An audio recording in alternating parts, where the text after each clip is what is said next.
पुणे शहरात रात्री उशिरापर्यंत सुरू असणाऱ्या दुकानांवर आणि हॉटेल्सवर पोलिसांनी कडक कारवाईची मोहीम हाती घेतली आहे।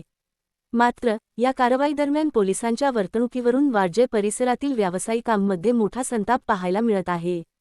नियमांचे पालन होणे आवश्यक असले तरी कारवाई करताना काही ठिकाणी पोलिसांकडून दमदाटी, शिवीगाळ आणि अपमानास्पद वागणूक दिली जात असल्याच्या तक्रारी व्यावसायिकांनी केल्या आहेत।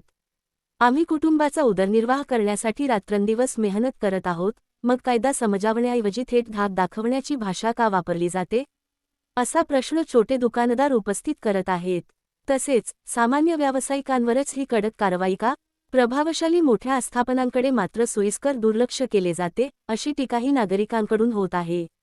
कायद्याची अंमलबजावणी करताना पोलिसांनी थोडा मानवी दृष्टिकोन ठेवावा, अशी रास्त अपेक्षा आता पुणेकरांकडून व्यक्त केली जात आहे। या प्रकरणाबाबत अधिक स्पष्टता येण्यासाठी स्थानिक पोलीस प्रशासनाची बाजू किंवा वरिष्ठ अधिकाऱ्यांचे यावर काही मत आहे का, हे जाणून घेणे गरजेचे ठरेल।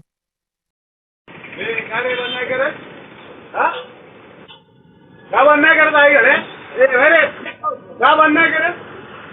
एकदा भोसडा महादार शोध लवकर